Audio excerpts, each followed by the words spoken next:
Thank you, Mr. Speaker. I'm proud to join several of my colleagues tonight to recognize our former colleague, Mr. Paul Mitchell. Paul was recently diagnosed with cancer, and so many of us wanted to send our well wishes that we decided the best way we could do it was from the well of the House, someplace that Paul Mitchell really loved and spent so much of his time. Paul represented Michigan's 10th district in our state's thumb from 2017 until his retirement just this year.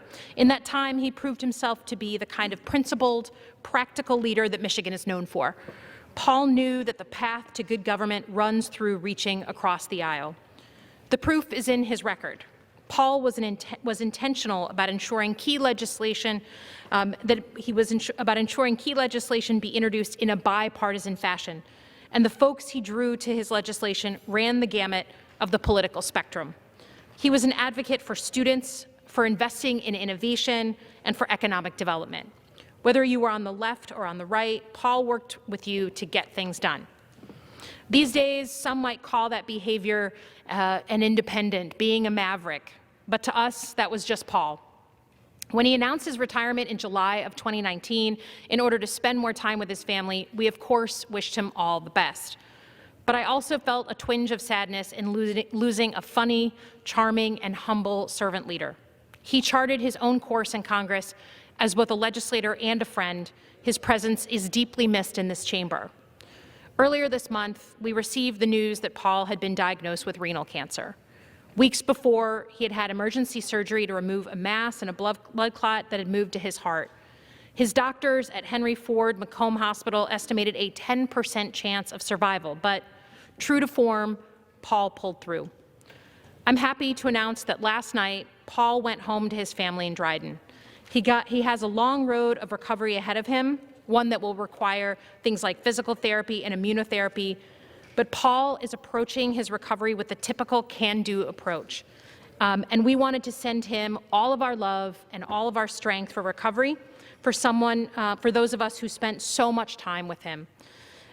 Here, assembled, we have members of the Michigan delegation, members of the Problem Solvers Caucus, two groups that spent just a ton of time with Paul Mitchell. And Mr. Speaker, it is therefore my privilege to turn the floor over to some of those friends to recognize him in the place that we know he loves so much. So with that, Mr. Speaker, it's my privilege to yield a couple minutes of time to another colleague from Michigan, Mr. Andy Levin.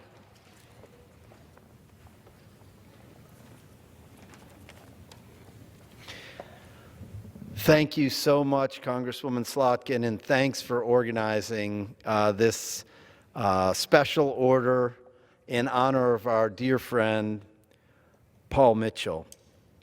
I represent parts of Macomb and Oakland counties, and during my first term in Congress, Paul and I shared representation of Macomb. Paul represented the northern part, I represent the southern part. And while there were plenty of policies we disagreed on, there were a lot of things we connected on, too. We wanted to bring better water infrastructure to Macomb, and Paul, I'm still working on it, and we're going to get there. We talked about our shared history in the workforce world. Paul was a real leader in workforce policy through his company, and I used to run the state workforce system in Michigan, and he was a real leader and a thought leader in that area. And Paul, I'm trying to carry that on as best I can, too, as we look towards WIOA reauthorization.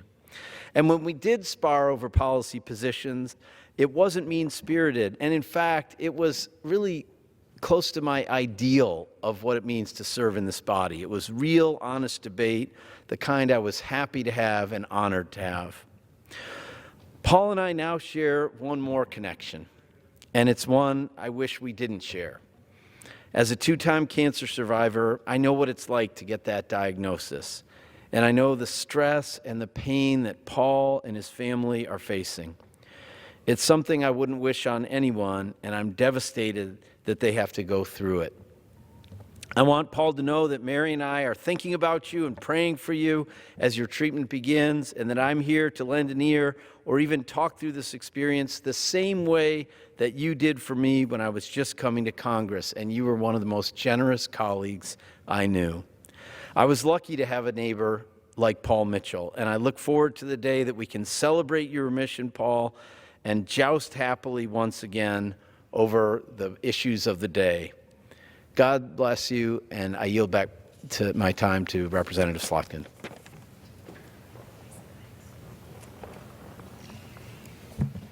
Mr. Speaker, I ask unanimous consent that all members have 5 legislative days to submit notes for the record. Without objection. Thank you, Mr. Speaker. I'd next like to yield 5 minutes to my colleague from Virginia, Ms. Spanberger.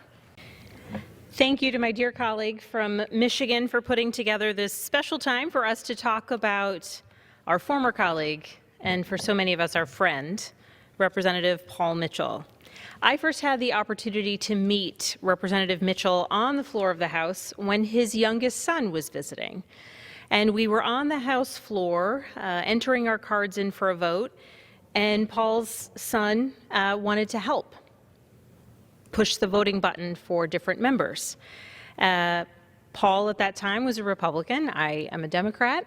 And if you gave your card to Paul's son, he would invariably press the Republican or vote with the Republicans regardless of who you were. So there were quite a few engaged Democrats who thought they were being so kind letting a child vote, who had to run over to the well right behind me to change their vote because indeed, I believe he was 10 at the time, a 10-year-old had somewhat mischievously voted incorrectly.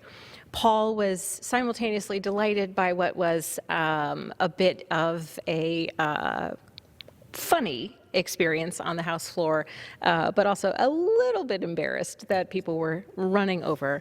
But that was Paul. He would bring and does bring joy to every meeting.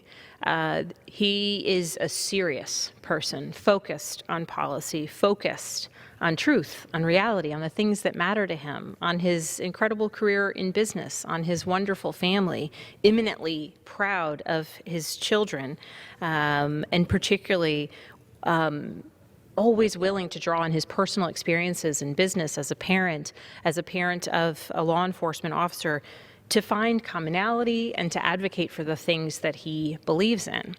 And during our time in Congress, I was so grateful to serve on the Problem Solvers Caucus, or to be part of the Problem Solvers Caucus with Paul, where invariably during our weekly meetings, he would be a jovial part of those meetings, focused on the hard work of legislating, but also on bringing a bit of humanity and commonality to the people gathered around the table, sometimes engaging in very, very difficult conversations. Paul made the very hard decision to retire after his terms in Congress. It was one that, as a friend, I heard him talk through the pros, the cons, whether he was ready to leave this place, a place that, while he was here, he so deeply loved, and a place where I believe, as a colleague, I saw him make a significant impact. But ultimately, with a young child at home, a beautiful farm with lots of sheep, and a renewed interest in a love of racing, Paul did decide that it was time for him to retire. And so since his retirement, I have been a friend who's been on the receiving end of so many photos, as I'm sure many of our colleagues here have been, of snowy days on the farm in Michigan, beautiful views of the water, and race cars. As a Virginian, we have a NASCAR racetrack just on the line of my district. I generally like to claim it. And Paul was scheduled before his diagnosis to come to Virginia for a race. And so I just thought, how hysterical is that a man I used to talk hard policy issues and debate policy and disagree sometimes very fervently with, is now going to be literally racing through my district, or just adjacent, in his race car. And so I look forward to the time when Paul, because he is a fighter, and regardless of any diagnosis, I think we know that he's intent on getting back in his race car, back to his farm, and certainly continuing to be engaged and focused. I look forward to the time when we can welcome him in Virginia, for him to race around the track. I'm unsure whether or not I may choose to enter into that vehicle with him, but I may stand on the sidelines and cheer. Paul is an incredible friend, He was an incredibly good member of Congress because at every moment he just was focused on what was right. I know that's how he was in business, in his personal life before he came here. I know that's how he continues to be. But certainly as a new member of Congress, witnessing someone who always genuinely shown kindness and heart. Every conversation he had here in the halls of Congress was a great example to me. And I am so proud to have served with him during his time in Congress. But far more than that, I am deeply honored to call Paul Mitchell a friend, a real friend, and deeply honored to know that he is someone who will always stand up for truth, who will always stand up for what is right, who will always stand up for his family, for his friends, and for his country. And so, my dear friend, I wish you the very best as you continue in your recovery. We are all thinking of you, and I am so grateful for your friendship.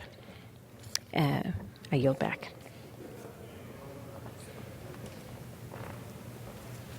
All right. Well, in honor of Mr. Mitchell, we will now start going Democrat, Republican to demonstrate our bipartisanship. So, Mr. Speaker, I'd like to next yield a few minutes to my other colleague from Michigan, Mr. MEIJER. Thank you to my colleague from the great state of Michigan, and I guess thank you for all of the service that Paul has given this body, that has given our country, has given our state.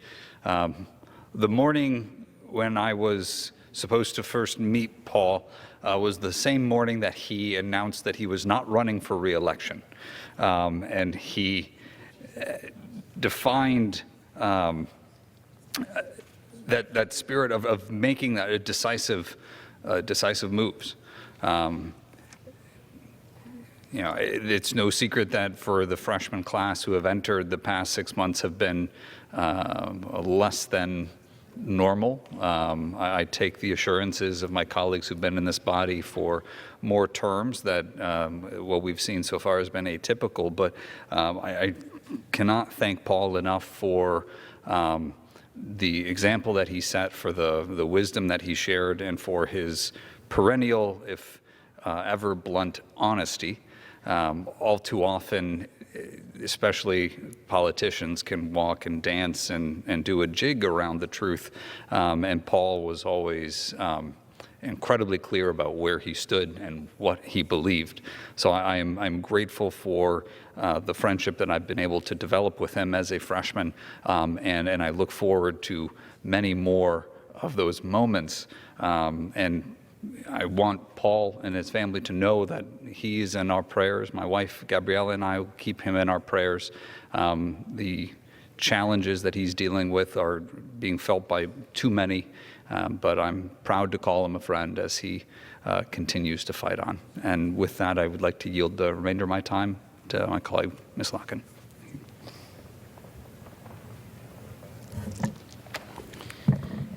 Thank you, Mr. Speaker. Next, it's my pleasure to yield 2 minutes to another colleague from Michigan, Mr. Upton. Well, thanks for doing this, and I'm sorry to sort of jump people in line, but we're in a full committee markup, so I got to get back. But yeah, I have to say that my friend Paul Mitchell grew up the eldest of 7 kids. Literally a natural-born leader of the pack, he was the first of his extended family to graduate from college. He's noted that his mom raised him to believe that those with talents and resources were expected by God to make a difference in the world, and by God he did. Tenacious and focused like a laser beam, he set and met goals. A scrappy fighter, he's now met his most formidable foe, that is for sure, and he's all in for that fight.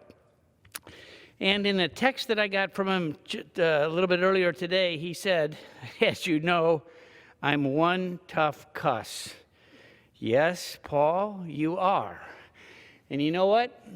Everybody knows it. Not only your Republican and Democratic colleagues, but certainly the former president and probably all of your constituents back in Michigan as well. You are a tough cuss. Yesterday, my colleague Diana DeGette and I introduced a discussion draft called 21st Century Cures 2.0. 392 of us in this chamber, including Paul, voted for the 21st Century Cures enacted in 2016, which expedites the approval of new drugs. This bill that we're working on now, 2.0, could well indeed speed the approval of new drugs even. So it indeed could be the very lifeline for Paul and so many like him, thousands of Americans and around the world that somehow are impacted by this terrible disease that we all want to survive. Paul's life is characterized by exceeding expectations, defying the odds, and we know that's what he intends to do now for sure, and if anybody can, it's Paul. So we're with you, Paul. You may be watching every step of the way, all of us, and would ask unanimous consent to put his farewell address that he stated back in July of 2019 into the record as part of this tribute. And Alyssa, thank you again for organizing this time for many of his friends that would like to say a few words tonight and push him forward to get to that finish line and come back. God bless you. Without objection. Thank you, Fred. It's now my pleasure to yield a few minutes to another colleague from Michigan, Ms. Stevens.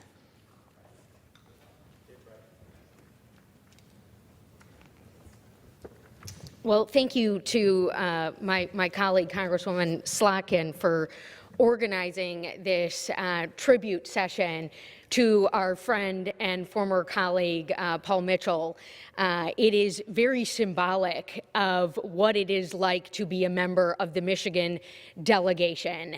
There are 14 of us, 7 Democrats, 7 Republicans, representing a state just a little over 10 million people. And yet we come together time and time again to champion matters and issues for our state, if it's the Great Lakes or veterans issues or our automotive industry. And that is exactly what we are doing here today. We are standing up for our friend who is in a fight against cancer. And we are doing it on the floor of the House of Representatives before this man loves the floor of the House of Representatives. So there is no place more symbolic than this to tell Paul, you have got this. Sherry, you have got this. And to your kids, who I know you love dearly, we are standing by you every step of the way. Paul was certainly a champion, not only for the legislative process and the business of doing government right by people, but he was a champion for Michigan. And if you hear his words as he's talked about his experience, his recent diagnosis, you hear Paul saying, this was a gift from God.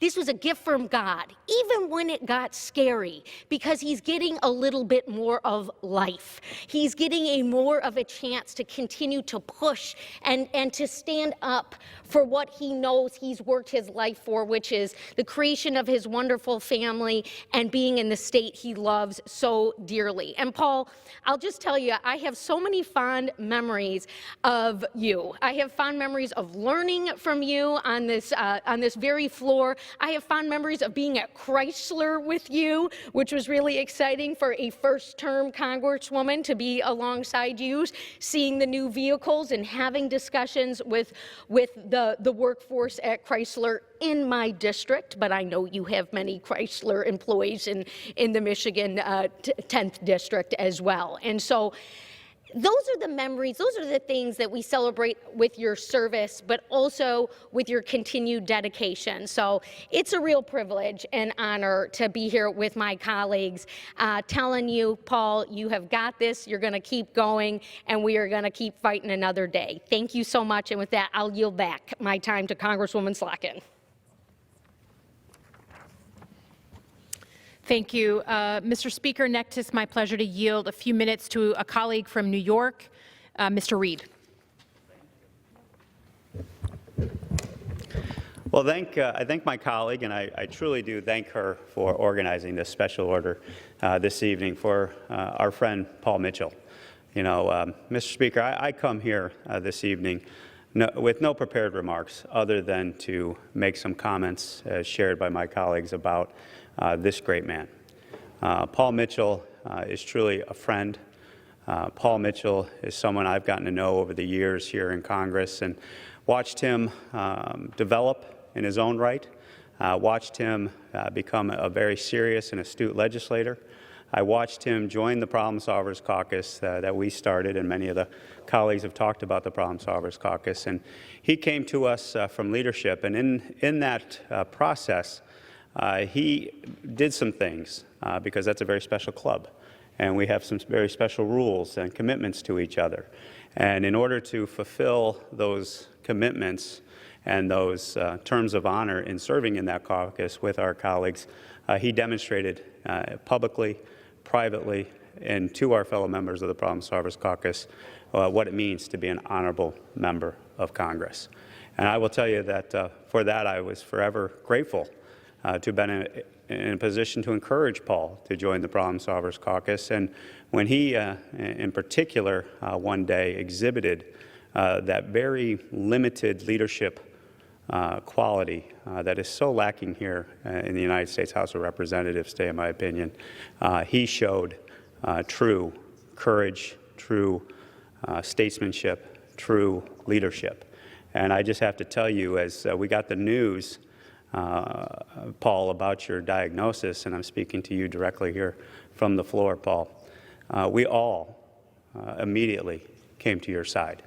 We all immediately, in our thoughts, in our prayers, in our bond of friendship, stood with you and your family. And we are standing with you and your family as you go through this next chapter of your life.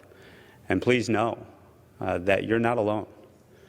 To you and to your family, as a member of this body and as a member of the Problem Solvers Caucus, as a member serving your country as a great citizen, that we all stand with you and your family as you go through this ordeal that you face.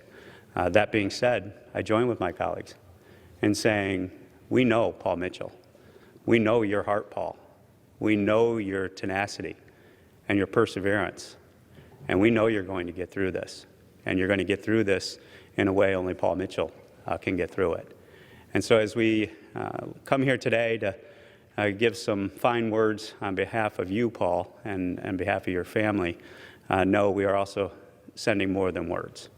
We are sending our shoulders to cry upon, our shoulders to lean upon, and as you have exhibited over the years, even a shoulder to laugh upon during this difficult time. And it's those lessons of life that you taught me, serving with you here in the House, that you cannot take life too seriously, that life is too short. That is why, as my colleagues noted, he retired to be with his young family and his other children to make sure that he kept his priorities straight.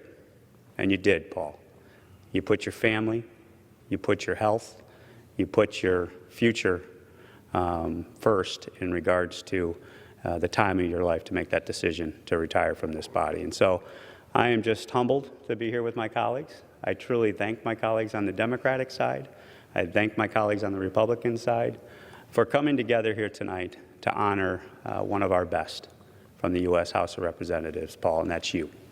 And for that, we'll be forever grateful to be able to call you a friend, a colleague, and in the end, a survivor. And with that, I yield back to my friend from Michigan. Thank you, Mr. Reed, for those heartfelt words. Mr. Speaker, next it's my pleasure to yield a few minutes to a colleague from Minnesota, Mr. Phillips, another member of the Problem Solvers Caucus. Thank you to my colleague from Michigan and to all my friends.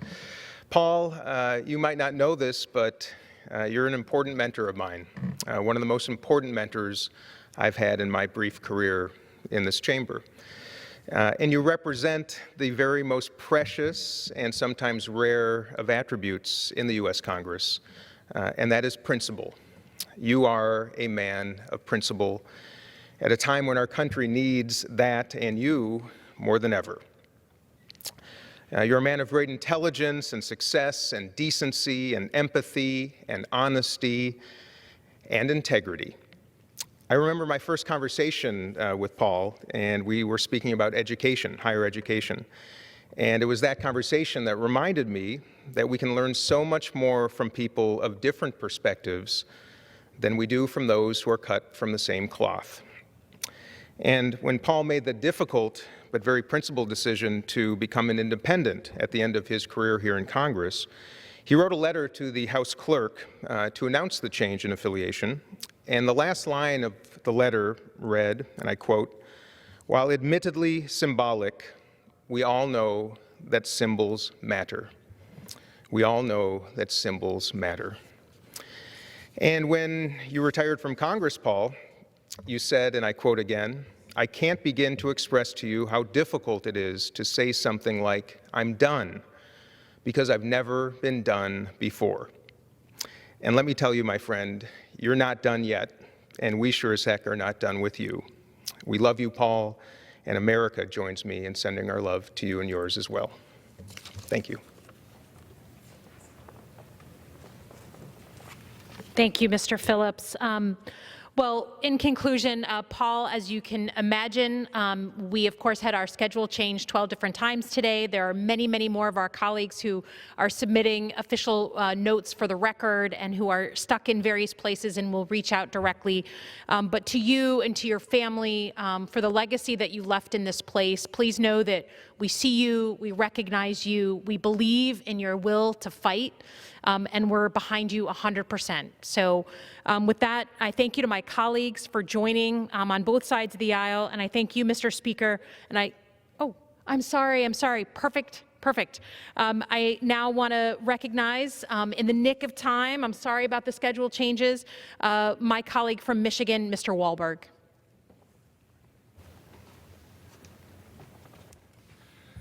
I thank the gentlelady, and I wouldn't have missed this. We have Energy and Commerce markup that continues on. But I guess through the chair to Paul, I wouldn't miss the opportunity to encourage you and express through the chair, Paul, my deep appreciation for you as a friend, as a colleague, as a fighter.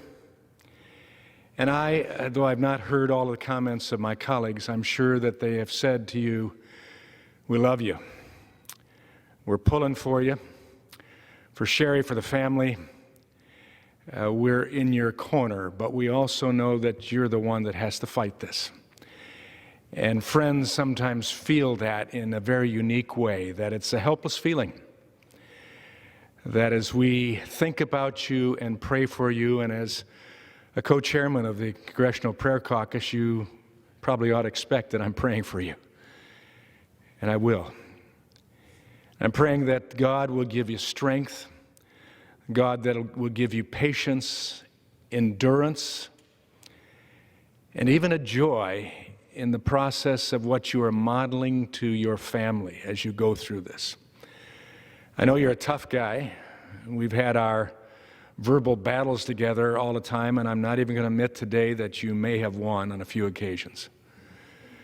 I know that you race cars, and you race cars not to lose. And you race cars to take that victory lap after you went through the checker flag. And right now we're expecting you to race, to give it your absolute best, to use all the resources necessary to continue on, because your life is important to your family, to your friends, and to those of us who look on. If we admit, though you're going through a physical challenge that none of us are going through right now, but in the reality of life, none of us on the floor right here and now have any more certainty about any longer time given to us than you have. I might not make it tomorrow, so it's important that we buy up the day that we have. And my prayers are that you're doing that. In the challenges that you face, Paul, in the disappointments, in the discouragements that come, in the dark hours at night, yet there is someone, and I'm not saying this to you simply because I'm a preacher, even though I've gone to the dark side. I'm saying it to you because my relationship with the Savior makes it possible for me to look to the future, whatever that future means, with hope, with certainty.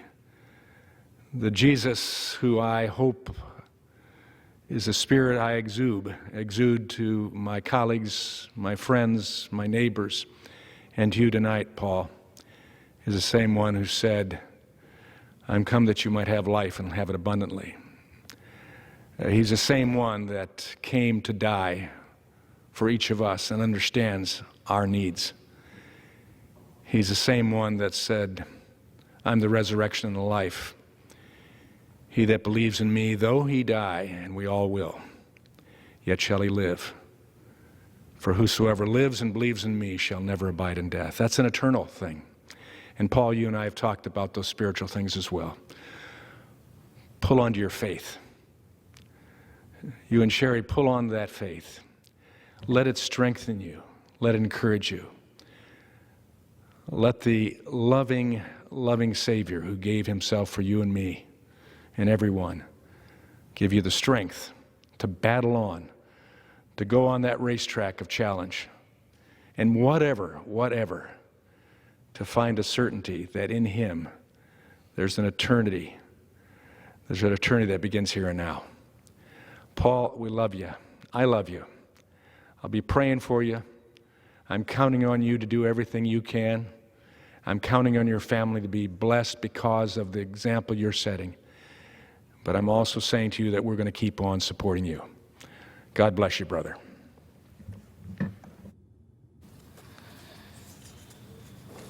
Thank you, Mr. Wahlberg, for those kind words. Paul, I hope you know the strength that we are sending you, all of us on both sides of the aisle. We feel it. We've been talking about you and Sherry and the kids constantly. And we hope that from our convening on you, you feel that strength and the power to fight back and beat this thing. With that, I thank you to my colleagues, and to you, Mr. Speaker, I yield back the balance of my time. Gentlewoman yields back.